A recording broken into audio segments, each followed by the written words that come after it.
Impressionism. What is it?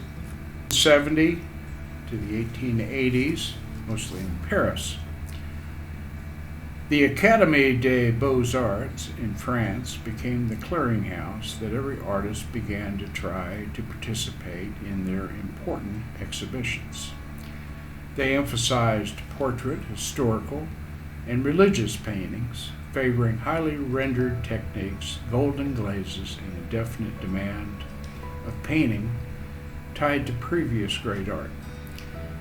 It was the art club of Paris, and if you were admitted, you had a good chance of success with commissions and favorable critic reviews. It was really an old boys club and defined art by a committee of academics unaware of what was really going on in the streets.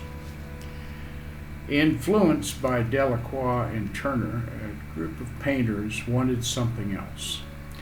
Monet, Sisley, Renoir, and Bazille all experimented with using the new technology of painting with the new tin paint tubes that they could carry out to the landscape and paint the feeling of nature. Landscape paintings were not considered important by the Académie des Beaux-Arts. Attempting to show their work with the Academy exhibits, they were rejected. They broke away and formed a loose association with 26 other painters to exhibit at a photography studio named Nadar, N-A-D-A-R, where they had a second-floor large room not being used by the Nadar people at the time.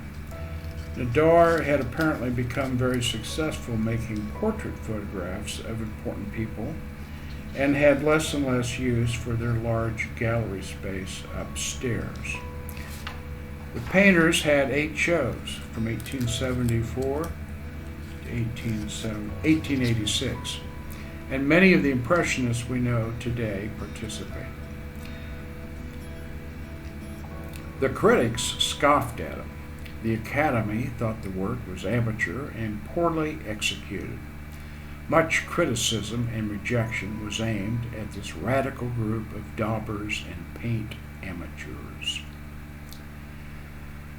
Since photography had become a regular medium by this point, capturing the portrait likeness of someone no longer seemed that important for these radical painters.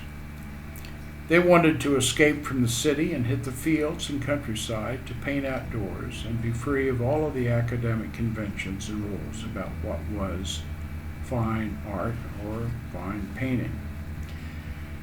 They wanted to perceive nature and simply paint their impressions of the landscapes, light, and color. Some of these painters really struggled, but some became France's greatest and most successful painters. Monet especially sold vast quantities of his work and lived a very comfortable life. He was considered to be the most important artist in France toward the end of his life. Bazille died shortly after joining the group in the military.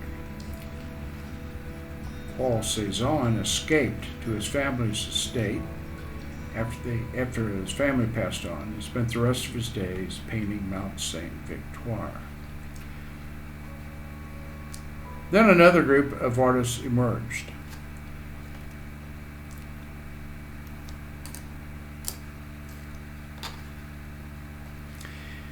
They were some 20 years younger and obviously influenced greatly by the Impressionists: Van Gogh, Gauguin, Seurat, and Toulouse-Lautrec. Although they were not a gang of painters who hung out at some famous cafe like the Impressionists, they certainly took the freedom of expression to greater heights, thus now being called the Post-Impressionists. Today we awe and see the beauty of Impressionism. Clearly, it is one of the most important and valuable periods in art that really defines the beginnings of what we call modern art today. It was a period of significant change in the art world, much like how music changed from the big band era in the 40s to become rock and roll, or how the Beatles dethroned Frank Sinatra or Elvis. Impressionism harkened a new view of how we see art and how we accept the brilliance of paintings as truly something worthy of great admiration. I remember as a beginning art history student taking the beginning course in art history, the H.W. Jensen text.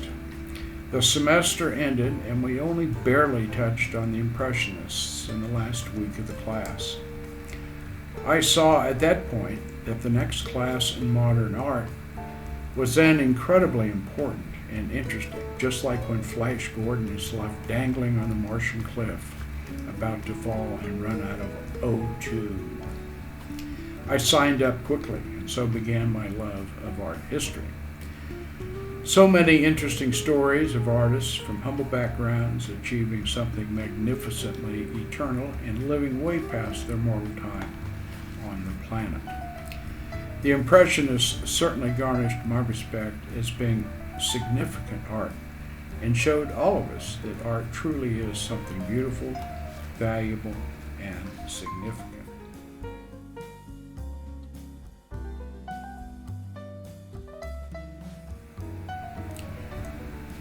This has been another Naked Artist Exposure video dwelling on my painter's perspective on one of the greatest painting periods of the modern age. I welcome any comments about the importance of Impressionism on our current state of art markets. Please hit the like and subscribe buttons, as this does inspire us to delve deeper into some of the more interesting and brilliant artists that we have uncovered. I am Preston McCall, and I thank you for watching.